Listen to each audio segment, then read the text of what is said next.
Hello everyone, how are you all? I hope you all are safe and healthy.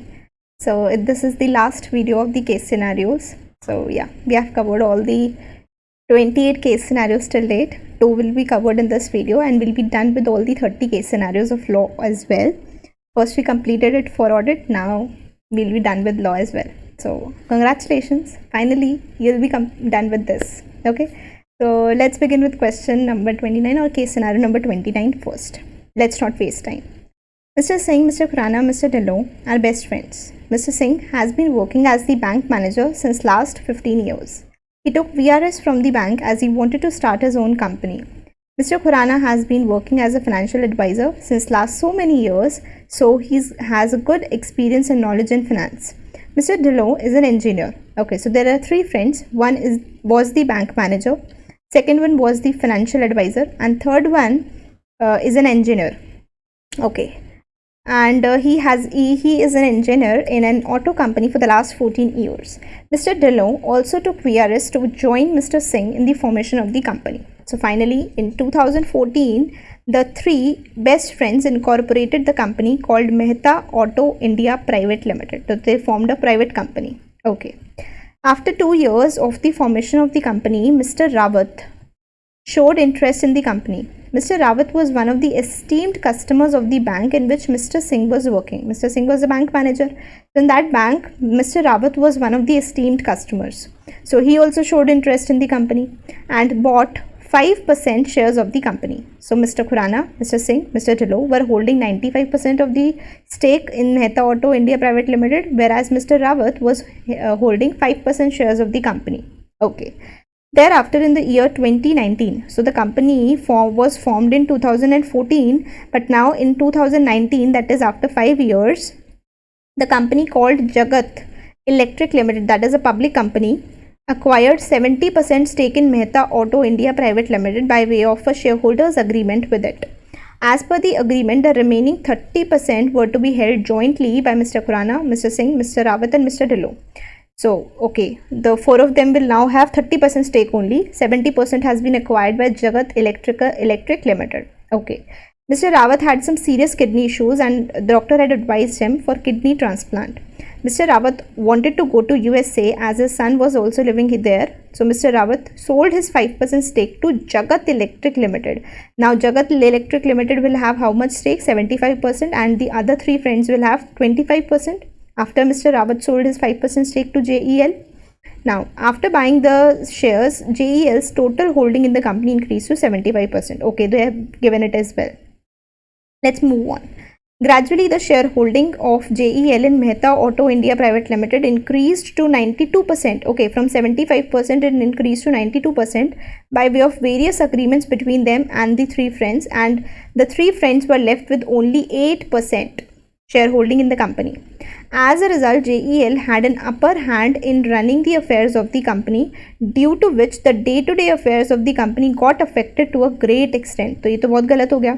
8% ही बचा उन friends का stake जिन्होंने बेचारों ने कंपनी बनाई थी, एंड नाउ द कंपनी का जो मेन ओनर है वो JEL बन गया है. 92% स्टेक है, but because of this the day to day affairs of the company were getting affected to a lot of extent, which is not a good sign. Mr. Khurana, Mr. Singh, Mr. Dhillon decided to file an application for operation and mismanagement of the company. Yes, they can file. Why? Because the company के day to day affairs को affect हो रहा है. ठीक है, तो इस case में कर सकते हैं, provided they are eligible to apply. उसके लिए हमें चेक करना पड़ेगा सेक्शन 244, जिसके अंदर लिखा हुआ है 1/10 ऑफ द टोटल मेंबर्स, या फिर 1/10 of the issued share capital, या फिर 100 members, which ever is lower. अब यहाँ पर अगर हम देखें तो टोटल हमारे पास 4 मेंबर्स ही बचे हैं, mister Khurana, mister Singh, mister Dhillon और एक वो कंपनी. तो 4 का 1/10 अगर हम करेंगे तो 1/10 इज 0.4, विच मीन्स 1, या फिर 100 मेंबर्स, या फिर इशूड शेयर कैपिटल का 1/10. कैपिटल हमें दी नहीं है तो हम इन्हीं में से लोअर को सिलेक्ट कर लेते हैं, दैट इज़ 1. तो अगर इनमें से एक भी बंदा एप्लीकेशन फाइल कर देता देन दैट इज़ अलाउड. तो यहाँ पर तो 3 लोगों ने फाइल किया तो डेफिनेटली ये एडमिसिबल है. चलो, later on, JEL wanted to execute an agreement with Mr. Khurana, Mr. Singh, Mr. Dhillon for buying the remaining shares. Okay. Pursuant to this, JEL had sent a notice to Mr. Khurana, Singh, Dhillon to sell their shares on a sale consideration rather than an agreed price. As there was no response, JEL sent another notice to the petitioners invoking the previous one calling upon them to sell at an agreed price. Earlier he was saying कि sales consideration पर कर लेते हैं, now he is saying agreed price पर कर लेते हैं, which was to be decided in accordance with the valuation done by a chartered accountant. Valuation कौन करता है? वैल्यूएशन रजिस्टर्ड वैल्यूअर करता है एज पर दी वैल्यूएशन रूल्स. तो यहाँ पे चार्टर्ड अकाउंटेंट की वैल्यूएशन के हिसाब से थोड़ी ना होगा. चलो, thereafter JEL issued a notice to Mehta Auto Private Limited for purchasing the minority shareholding as per section 236 of the Companies Act. तो JEL ने नोटिस इशू कर दिया कंपनी को कि वो माइनॉरिटी शेयर होल्डिंग को परचेज करना चाहता है. Mehta Auto India Private Limited gave notice to Mr. Khurana Singh Dhillon asking them to deliver their shares within a period of 21 days. However, Mr. Khurana, Mr. Singh, Mr. Dhillon refused to transfer their shares. Mehta Auto Private Limited cancelled the shares held by Mr. Khurana, Mr. Singh, Mr. Dhillon under Section 236 of the Companies Act and communicated the same to them. क्या ऐसा कर सकता था? No, यहाँ पर गड़बड़ हो रही है सारा. Mr. Singh's wife, Mrs. Usha Singh, owns a finance company. तो Mr. Singh की wife, she owns a finance company called Singh Finance Company and the turnover of the company is 5 crores. Mr. Singh is also a director in Mrs. Singh's company. The sole purpose of the company is to give loans to other companies and corporate houses for the business purpose. A company called Messrs. Charan Singh and Sons took rupees 5 lakhs from Singh Finance Company. So there is a firm which took a loan of 5 lakhs from the company. Out of the said loan of 5 lakhs rupees, 3 lakhs has been repaid to Singh Finance and Company. The outstanding dues amounted to rupees 2 lakhs. 2 lakhs is still outstanding to be paid. Okay. An investigation was conducted into the affairs of Charan Singh and Sons, जिसने loan लिया था ना 5 लाख का और 3 lakh repay कर दिया था, उसी फॉर्म के ऊपर क्या हुआ है? इन्वेस्टिगेशन कंडक्ट हुई है. As it came to knowledge of CG that the business of the company was being done in a fraudulent और unfair manner. Singh Finance Company and other one company called Arpita Traders decided to file an application to the tribunal. तो Singh Finance Company कौन थी? जिसने loan दिया हुआ था, और एक और कोई भी और भी है अर्पिता ट्रेडर्स जो एप्लीकेशन फाइल करने का सोच रहे हैं to the tribunal imposing restriction on the company which is likely to transfer is assets in a manner which will prejudicially affect their interest. तो यहाँ पर किस चीज़ की बात हो रही है? फ्रीजिंग ऑफ एसेट्स की बात हो रही है. फ्रीजिंग ऑफ एसेट्स की बात हो रही है.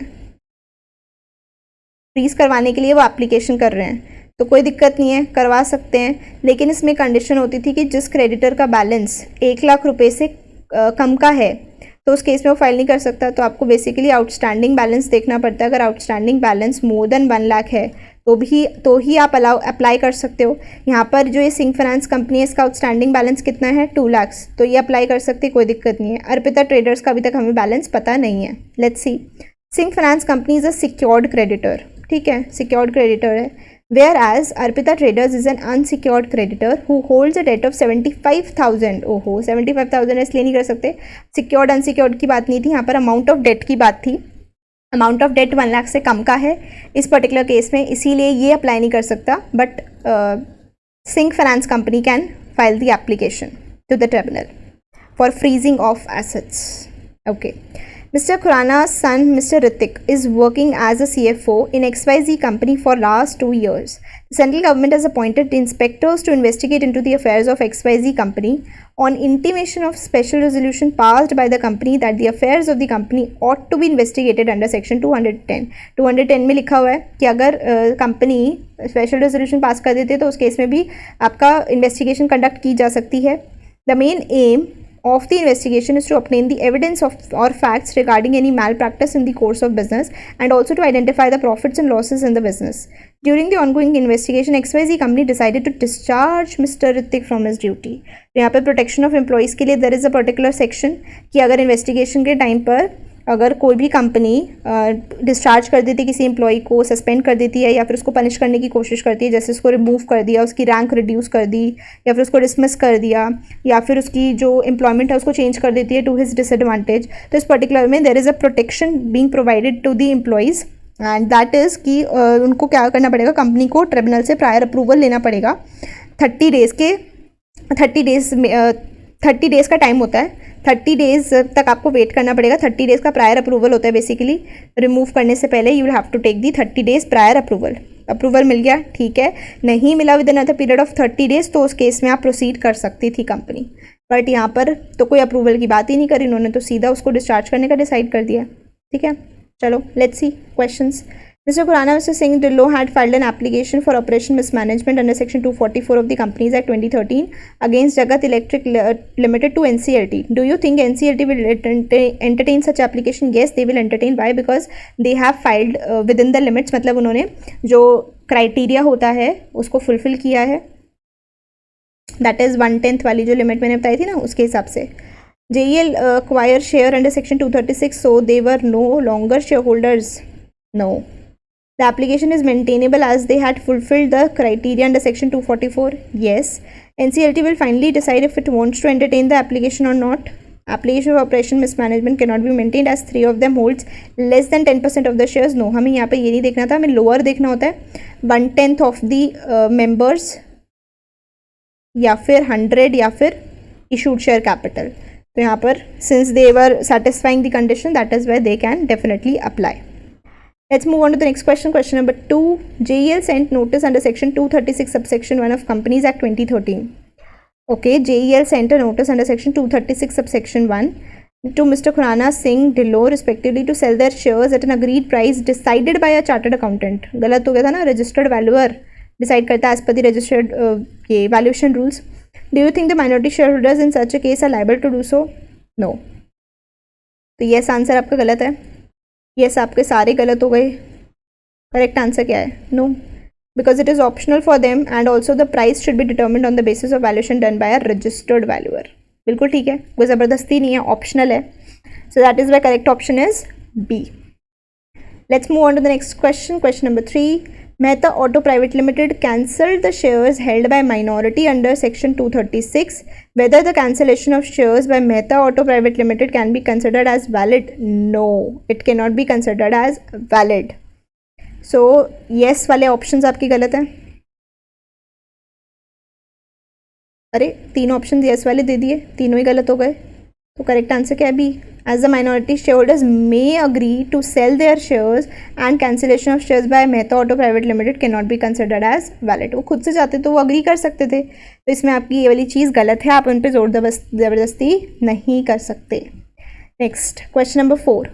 Singh Finance Company and Arpita Traders were of the view that Charan Singh and Sons is likely to transfer its shares. Freezing of assets वाला provision आ गया, in a manner that will prejudicially affect their interest as being the creditors of the company, whether they are eligible to file such an application to tribunal. तो यहाँ पर Singh finance company कर सकती है, Arpita traders नहीं कर सकते because of the amount of debt. 1 lakh से ज़्यादा का नहीं था, तो बोथ वाला आंसर गलत है। Both of them are not eligible. Only Singh finance company is eligible to file the application, Arpita traders is not. Okay, चलो let's move on to the next question. Last question for this case scenario. The investigation being pending, XYZ company wants to discharge Mr. Ritik from his duty. According to the provisions of Companies Act 2013, whether the company can do so? No. उनको क्या करना पड़ेगा? पहले उनको prior approval लेना पड़ेगा tribunal का। तो company can not discharge till the ongoing investigation. ऐसा नहीं है कि कर ही नहीं सकते, कर सकते हो, प्रायर अप्रूवल चाहिए। Company shall seek approval of the tribunal before discharging. Yes, the investigation officer shall inform the tribunal and only after that the company. तो इन्वेस्टिगेशन ऑफिसर नहीं, कंपनी को करना पड़ेगा ना। Mister Hrithik is the KMP of the company, so the company can not discharge. नहीं कर सकते हो, ट्रिब्यूनल का प्रायर अप्रूवल लेना पड़ेगा कंपनी को। ठीक है, करेक्ट ऑप्शन क्या हो गया? बी। तो सरप्राइजिंगली सारे के सारे ऑप्शंस अगर हम देखें इस क्वेश्चन में क्या थे? बी, सारे बी ऑप्शंस थे। कोइंसिडेंस? चलो let's move on to the last case scenario for this whole series. Finally it will be completed. चलो, Mumbai based Vishakha Tours and Travels Limited is a part of a new generation of tours operator which specializes in unique, instant and exceptional tours in Maharashtra. The mission of the directors Vallabh Vibhor Sapna is to provide hassle-free experience to the customers. There are 4 more directors closely related to the first 3 directors who look after the internal departments of the company. The first 3 directors, that is Vallabh Vibhor Sapna, had 12 years of experience. During this period, they arranged various categories of tours like sightseeing tours, luxury tours, walking tours, sports and games, rock climbing, horse riding and like that. क्या यार, इतनी अच्छी अच्छी चीज़ें बोल के हमारा मन करवा रहे घूमने के लिए। बट हम नहीं जा सकते. Anyway, to name a few the places often visited including Pawna lake, camping Alibaug, बांडाड्रा, Lohagad Valley, camping and rafting at Koland, etc. They had provided tour services to approximately 3.5 lakhs persons on an annual basis. Okay, traveling with them, the travelers would enjoy in-depth experience, wisest guides, and closest wilderness encounters to ensure best moments of their life. The USP of the company is best price guaranteed. Okay. तो यहाँ तो company की सारी खिचड़ी बता रखी है, पूरी कहानी बता रखी है.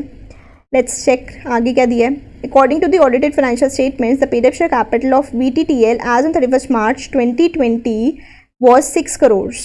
Okay, 60 lakh equity shares and 10 each के. And the reserves and surplus amounted to 2.5 crores. The turnover of the company for the financial year 1920 was 55 crores. Chances है कुछ ना कुछ लिमिट्स के बेसिस पर हमसे क्वेश्चन पूछ होंगे, इसीलिए हमें सारी डिटेल दे दी है. ठीक है. As the company had surplus funds, Vallabh thought of investing 50 lakh in equity shares of reputed companies as a part of investment plan. Okay, so one of the directors wanted to invest. Okay, a board meeting was called, which was attended by 5 directors. However, only 3 directors out of 5 agreed to the investment plan. तो यहाँ पर आपको section 186 की याद आ गई होगी. Section 186 क्या बोलता है? सेक्शन 186 बोलता है कि आप इन्वेस्ट कर सकते हो, पर जो अमाउंट होगा उसके लिए थ्रेशोल्ड दे रखी है कि अगर इतना अमाउंट तक आप इन्वेस्ट करने का सोच रहे हो तो आपको स्पेशल रेजोल्यूशन की रिक्वायरमेंट नहीं है, सिर्फ बोर्ड मीटिंग का और यूनानिमस रेजोल्यूशन रिक्वायर्ड है and you can invest the amount. ठीक है, जितना अभी तक इन्वेस्ट किया है प्लस जितना इन्वेस्ट करने का सोच रहे हो, total amount should be with in this limit.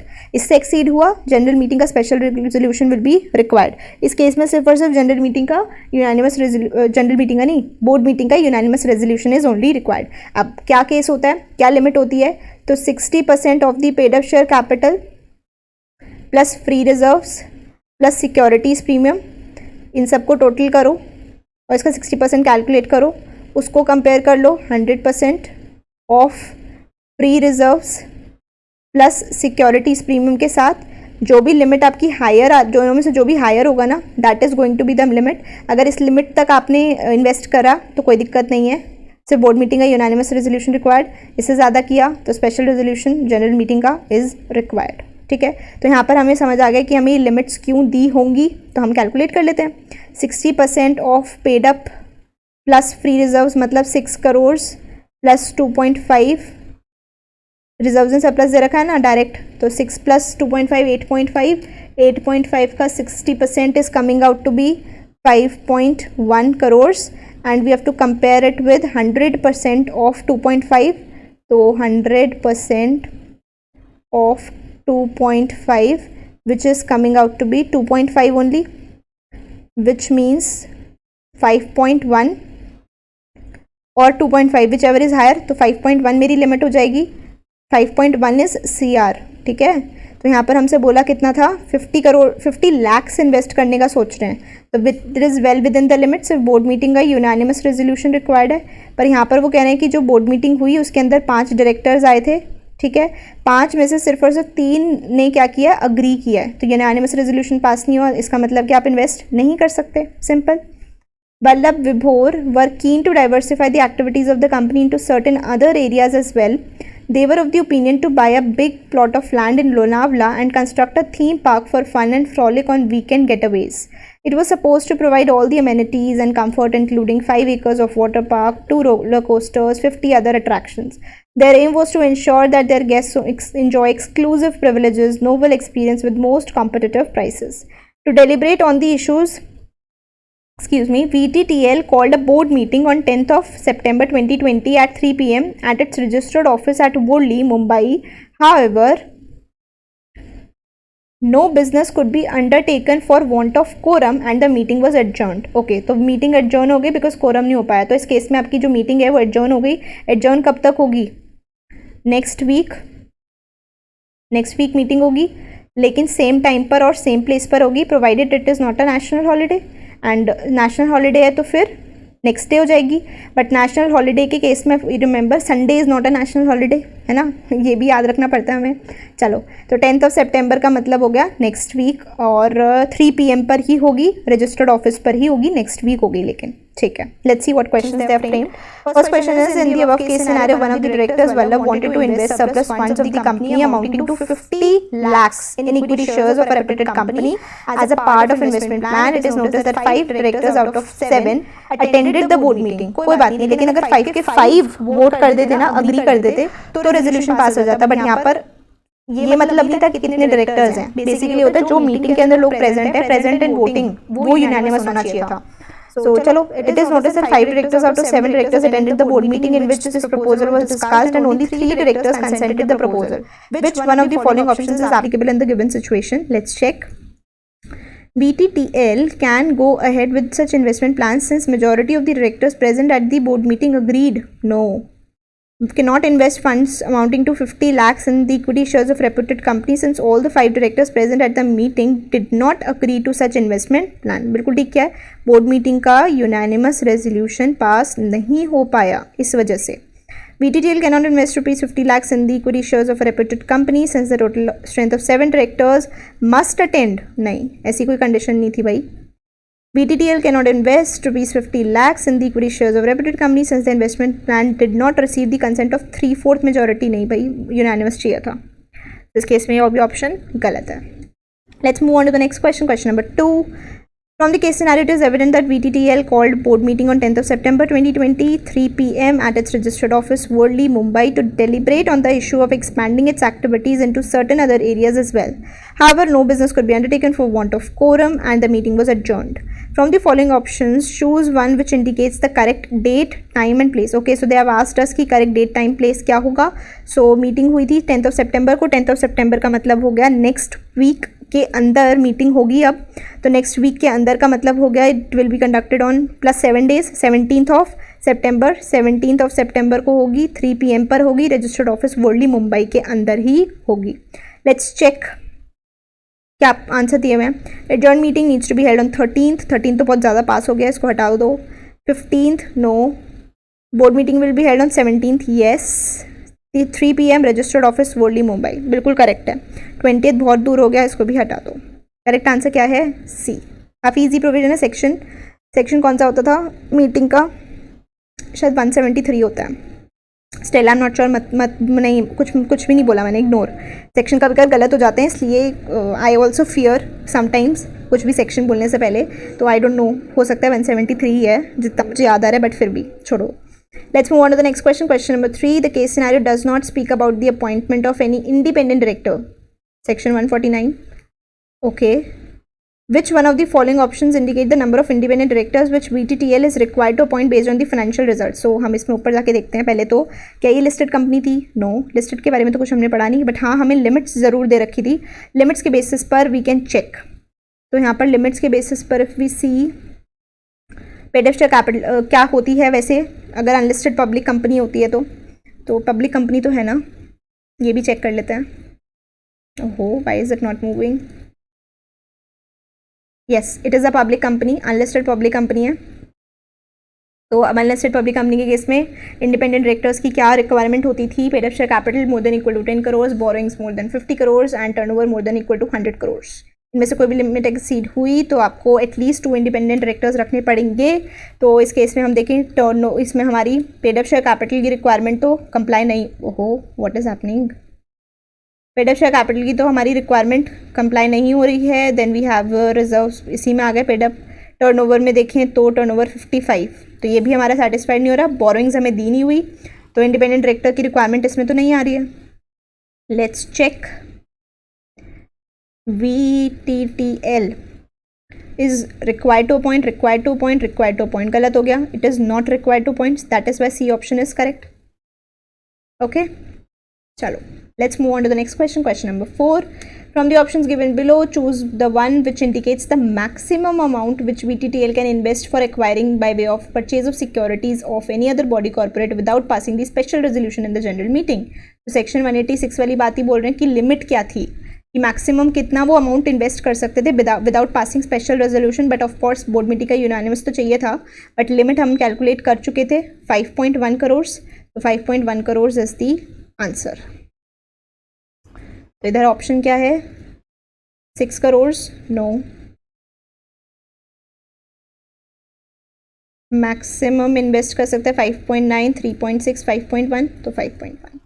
VTTL can invest maximum up to 5.10 CR for acquiring by way of purchase of securities of any other body corporate. So this is the correct answer. Okay, so we have completed all the case studies.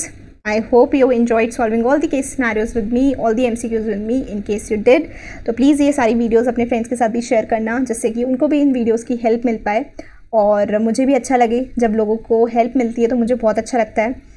तो या that's about it guys. अगर मुझसे कोई गलतियाँ हो गई हों कहीं पर भी, तो प्लीज़ वो मेरे नोटिस में लेके आना, जिससे कि मैं करेक्ट कर पाऊँ उनको और मैं सबको भी बता पाऊँ जो भी वीडियोस देख रहे हैं। क्योंकि कई बार होता है इंटेंशनली नहीं, अनइंटेंशनली मिस्टेक हो जाती है। जैसे मैंने ऑडिट की वीडियो में भी बोला था कि कभी कभार बोलते बोलते रियलाइज़ नहीं होता कि हम कुछ गलत बोल रहे हैं, बट गलती हो जाती है। तो अगर ऐसी कोई गलती आपके नोटिस में आती है तो प्लीज़ वो मेरे को भी बताना, जिससे कि मैं लोगों को ये बात बता सकूँ कि यहाँ पर गलती हुई है and they need to be cautious of that mistake. तो या that's about it. Thank you so much for watching this video, in fact the whole series, and thank you so much for supporting my efforts.